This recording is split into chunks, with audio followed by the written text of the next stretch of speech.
Well, my mom's my best friend. If I'm talking to a new guy, I'll ask her for her opinion. I'll be like, you think he's cute? And she'll go, no. Was there a phase perhaps during your teenage years where it wasn't? It came to a point that we told her, if you don't want to listen to us, maybe just get out of the house.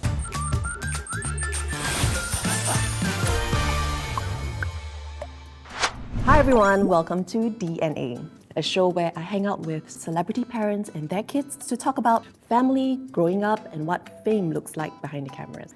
I'm Rebecca Lim, and joining us today is MediaCorp's original sweetheart, Evelyn Tan, and her daughter, Kristen. Thank you so much for joining us today. Thanks for having us. I want to start on a topic that I'm sure you've been asked a lot, life on a boat.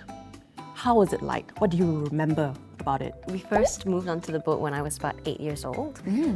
We stayed on it for about 4 years, I think. So after I turned 12, we had to come back on land for PSLE. So what kind of a boat is it like? We started off in a monohull, and then after that we moved up to a catamaran. The boat had, I believe, 3 bedrooms. I had my own room, and then my brothers had a room on the left side. Was there any internet on the boat? Internet wasn't. Yeah, we didn't have an internet router on board. A lot of times we didn't have TV and the likes of things, yeah. Yes. So it was really just family connectedness and lots of outdoor playtime. But we occasionally still allow them iPad time of half an hour a week on a weekend. I really miss those days. And life on a boat, meaning you were out at sea or were you docked? We were docked at a marina, Okay. but sometimes we would go out on vacations, just sailing around. But it was basically a land-based life. Like we went to cold storage every week because there was one in the marina. Yeah. We would go out for school or extracurriculars and stuff, and then we would just come back to life on board. Yes, that's right, yeah. And do you and your brothers reminisce life on the boat? All the time. All the time, really? Oh, we really miss it, I think. It was a very interesting way to grow up, and I think it was a great chance for us to get connected as a family, because when you're in such close quarters, everyone is just always brushing up against each other, and you kind of have to learn how to live together. But the biggest change, I would think, was to move from your own room to now you're living with your 3 brothers. Yes, in I the still same am. room. Yeah. But I cannot imagine, being together with and living so closely with 3 brothers. Yes. I only have 1 brother. And my memory of my mom picking me up from school, and then we'll swing by my brother's school to pick my brother up. And my brother's friends will tompang the car, and then we'll go home together. And the scent of boys after school, it's something that you'll never forget, And it's just like a 20-minute car ride, but for you it's like all the time. The smell. No.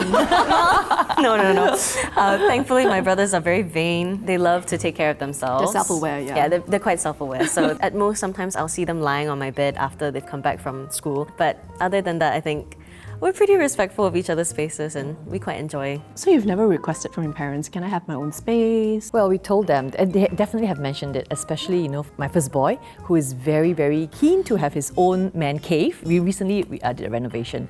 We talked about whether we need curtains, for the girl, and she said, don't worry. Well, because I don't want to keep going to the bathroom Yes, or whatever. If I yes. have to change, I'll Yes. just tell them, turn around or put a pillowcase over your head, so then they'll do that. The boys, do they to bully you in any way, or is it the other way around? They do bully me. I'm sure. But not in not in an actual way. They'll say silly things, and then I'll say silly things back to them. We do martial arts together, so sometimes we'll spar and stuff. But other than that, not really. She's just one of the boys. This is such a male-dominated Yes, household. it is. Does that create a special bond between the both of you? Well, my mom's my best friend. Honestly, I think she's one of the first people I go to if I ever have troubles in life or I ever need advice on anything. She's always the first person I run to, other than my brothers. So your dad's like, Oh, last.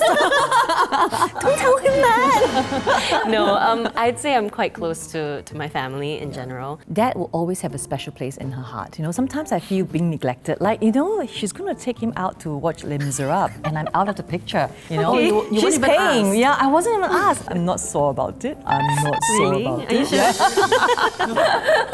You sound sore. No, I'm not. I think it's easier because we are understanding things from a woman's perspective. Generally, I'm calmer when I talk to her. Then he gets into a frenzy because I think he's also very kanjong about the daughter. Very protective. Yeah, he's very protective. And have you always wanted so many kids? Well, I know that I love kids, yeah, but I think a number was never something that I told myself that I have to try to match or meet. Dad wanted 6, right? Yeah, that's right. He was more sure about what he wanted, but I told him, sorry, we are in this as a partnership, so I also have a say. What are the house rules or the biggest no-nos for your kids? For us, the most important thing to do as a parent is to really grow kids up in a way that they can be respectful of themselves and of the people around them. That's why, when we went to homeschooling and we asked ourselves what was the reason why we wanted to homeschool. And I think the most important checkbox for us to tick is to make sure that, we grow children up to be good citizens of this country. If let's say, they are not that smart academically, it's still fine. We can then put a lot more focus into the values that we impart into them. But then it's a very extreme decision. There's a lot of commitment from the homeschooler. That's right. So I think we were very blessed that, we came into contact with homeschooling families in Singapore, and we were very encouraged, when we saw such well-behaving children, and we had the opportunity to juggle work and be able to be there at least 80% of the time to homeschool them. Is it a big community, the homeschool community? There were about a couple of hundreds, maybe close to 1,000, now maybe even more. For me, as a homeschooling teacher, all right, I think my biggest challenge came when my children presented with learning difficulties. For my boys, because they have got dyslexia, so it became a challenge to get them to school academically.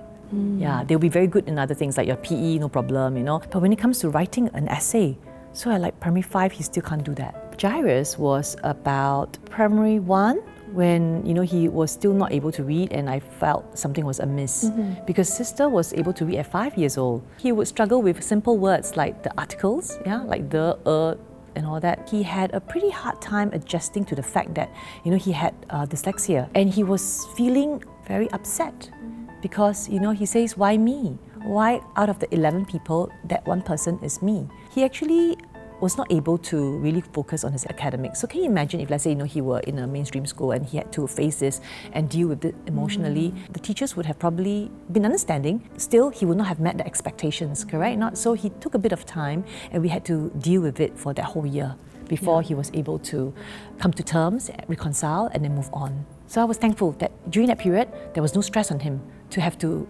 deliver. And you didn't give him any stress? I was stressful. Yeah. Currently, I have been so encouraged by my children with learning difficulties.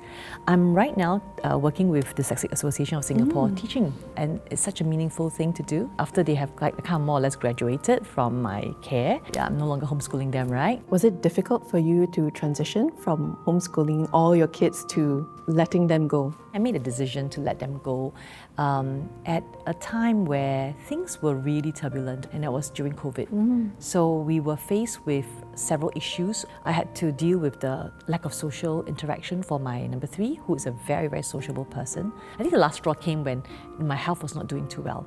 Yeah, I realized that, maybe it's a little bit too much for me to take on. I remember I was screaming at the brothers a lot, right? At that point in time. Because I was struggling, yeah. I tend to think that maybe, parents, mothers especially, are like that, right? We try to give the max that we can of ourselves to our boys, but even the airlines will tell you that in times of turbulence, you have to take care of yourself first. Yeah, so I learned that in a rough way, but I'm thankful for that. Was there a phase perhaps during your teenage years where it wasn't that smooth sailing? Yeah. There was definitely like a phase where I wasn't the most pleasant child to deal with. Maybe she can tell you more. I think being a first-time parent of a child who's growing up, it was very tough for us because she was an ideal model child. How so? Like I quote you, once a week we'll give them iPad time for just half an hour. At half an hour, when the timer's up, here mom, she's the first one to hand. Yeah. So she will not argue. There will be no complaints from her when she started wanting to go autonomous. That was when we were like, what happened? We didn't see this coming. So it was a real 180 degrees flip. There were times where she was really, really testy. She would go under the radar, above the radar, everywhere else but in front of us. Can you recall any particular incident? Definitely curfew. Definitely curfew. I mean, when we're teenagers and we're hanging out with our friends and stuff, it always extends way longer than we think it will. And then sometimes I don't have the habit of like texting my parents to let them know like, hey, I'm still safe, or like, at least let them know where I'm going, like 交代. We went from being, insistent that, okay, 11 o'clock is the latest, we will accept you coming back. Okay, then later, it went on to, okay, all you have to do is just 交代, 连交代也没有交代. Wow, that was really when, it really got to us. It came to a point that we told her, if you don't want to listen to us, maybe just get out of the house. And I didn't want to do that. I mean, in this economy, and surprisingly, she said she didn't want to do it. But Daddy was willing to pay for you, remember? You just go and get a room. Wait, how old was that? 17, maybe Wow. 16, 17. But I'm so glad that, after going through that very turbulent years, she's telling us, that, looking back, I realized how much that could have cost you, the agony, of not knowing where I was. I only had this conversation with my mom only after I became a mother. It was only after I became a mother that I became a lot more patient with her and a lot more understanding. My second one will tell you, sometimes when I tell him, I say, you're giving me a lot of shit, to have to deal with in life. But Mom, you're my mom. So he knows it, and then you have to take it. You have to take it. Okay, I suppose. So after PSLE, you still continued to be homeschooled till 17. I finished poly just recently, actually. I went on to Temasek Polytechnic, so I did a diploma in film. And how was the transition like? It was definitely kind of a culture shock. I wasn't used to the rigor of a public school, and even still, Polytechnic is not that rigorous. I learned to adapt to, and I honestly really enjoyed my poly years. I think she grew a lot. She grew a lot as well. So at Poly, there was one day, I remember we were invited to the National Day celebration in which you hosted with 4 other friends, right? On stage. So Darren raised his hands and said, can I answer? Because knowing that she is the host, right? And then, if let's say she were to choose him to answer, that'd be a bit considered gelong lah, right? Yeah. And then Kristen immediately said, no, just know that I didn't give him an answer in advance. She was so natural, and so I think she really holds herself very well as a host. Yes. Would you say that you are influenced by your parents? Yes, definitely. I think just being in that environment, growing up, like going on set, getting to know like their friends, seeing them in action and everything. Like if my mom went to do her voiceover, I always remember like back in the car, I would say the exact same things after her, like 旅游生活频道首播. Try and copy her. Seeing how much they love it, it also makes me love it too. It's contagious. Right? Yes. We are very happy for her to pursue her dreams. We are also concerned that it's because of our influence that might have directed or veered her onto this path. So we want her to look beyond that and really just discover for herself. For all this while, maybe because you keep seeing it, you think that this is also going to be your destiny. Yes. Right? Yes. But maybe it's not. Maybe there's something even more for you. And I think she deserves more. Yeah? So having taken that bit of time away from school and having some time to think through, do you think this is something that you would like to continue to pursue? I think so. Yeah? After I left Poly, I decided to go into some, performance. I recently did a performance for Pandemonium, which was where I was doing musical theatre. That was really, really fun. And then I also have a live band, so we do like pop rock music. Wow. But definitely, I think performance it is in the blood, and I feel most comfortable when I'm on stage. Even as a toddler, we would laugh at her because all her mannerisms would be like over-exaggerated. Very 夸张啊. Very 夸张, Drama so, queen. That's what they always say. The godma will always say, 你不要小题大做, okay? Am I still 夸张, you think? Well, I love it that she likes to live her life big, in a big way, yeah? And now that she's entering this industry, a lot of the celebrity parents that we've spoken to, they actually were hoping and praying that their kids don't follow in their footsteps. Why were you and Mingnun Daga so open to them entering this industry? So I believe we are all made with the inner calling that we have to respond to. So if we try and dissuade them, I tell you, it will make them even hotter. The more they want. Yes. Yeah. So the only thing that I don't want her to do is to, just follow blindly and think that, just because, I have this talent, I'm talented in singing, or, I can act, so I must do this. Just to be open and to see what life can offer and just jump on. Did you have conversations with your parents when you decided to pursue this as a career? For sure. Yeah. I mean, I would ask them for advice. Yes. Like a piece of advice that my parents give me is always just to stay true to myself and pursue my dreams. Yeah, I think one of the things that we talk about quite often is, how you cannot change other people's opinion of you. That's why, the emphasis on being true to yourself. And, when there's an opportunity, you represent yourself well.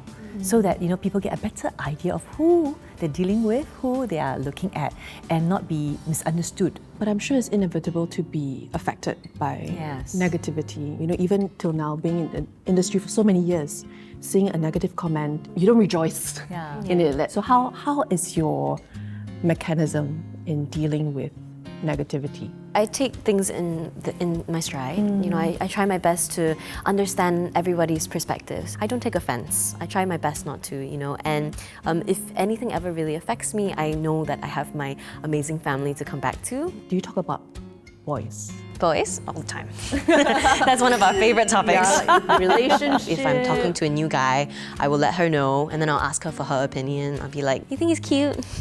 And she'll go, "No." Very hard to pass mama's round, yeah? Yeah? How about Papa's round? Oh, even worse. Even worse. You don't even talk to him about it. I think I will only tell him about it if it's really, really serious. Yeah. He always likes to say that he has a shotgun. Ready for the boys who come lined up at the door. All fathers will say that. Yes. How was the first experience like bringing your first boyfriend home? It's actually quite nice. Yeah? Yeah, they were very open about it. They took him out for dinner. We played some games together, watched some movies. Do you have very high standards for the boy that she's seeing? Of course, ideally, we will have this guy meet Yes. the whole checklist, right? Yeah. But at the same time, this person that we want may not be what she wants. Yeah. I always tell her that what I would love for you to do is to really get to know a person. At the back of her mind, remember that, mommy took 6 years to get to know daddy. So I don't expect the same, right? I hope we have given you something to look forward to in life, seeing mommy and daddy happily married, and then, after 20 years, we're still very much in love, yeah? That you will also aspire to that, having that kind of relationship. Of So course. not to go into any relationship, just, 很草率地进去 into Of course, relationship. of course, yeah. So what we see in the media or what we envision, it is indeed very Very much sweet so. every day. Not every day. Not every day. Every day. Sometimes we do have our grouchy moments. sure, I'm yeah. sure. Yeah. There were occasions where I remember, we had very, very intense communication with each other. So, words were spoken a little bit more harshly, but it was never with the intention of hurting the other party. So what do you think is the secret to creating such a harmonious marriage? Darren will tell you, happy wife, happy life. To give you the impression that he listens to me all the time, but that's not the case. So what is the truth? The truth is, we really communicate a lot. Yeah. So we spend time to explain how we think about things and all that. Maybe because we are quite equally yoked, quite similar in our values. So a lot of times we tend to agree on many things. Yeah, already as it is. And now that Kristen is 21 years old, what is the one thing that you still worry most about her? I think it's natural for all parents to think about their next season in life where they do not walk life alone and that they have a companion, even though she's just 21. But I think, the time to be on the lookout starts now, and that she will really find a true soulmate. This is my desire for her. And how do you feel she's most similar to you? She has a heart of gold, I told her all the time. On busy weeks where we don't get to see our parents, she'll be, "Oh, I'm at that area, so I'll just go up to Kung Kung Papa's house and have a tea with them." She will go her way out to do something extra for a loved one. That's sweet.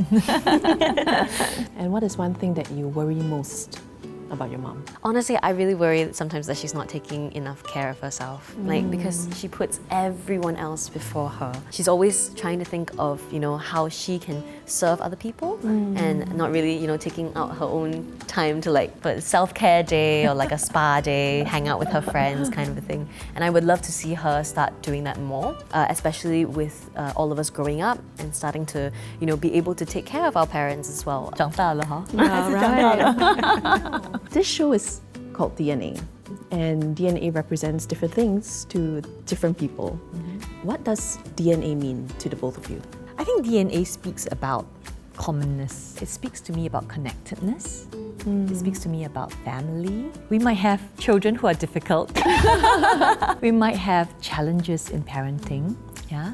But at the end of the day, the family unit is so important because we are all connected by this DNA. Remember that, we all carry a piece of each other, and that's what makes us so special. Yeah?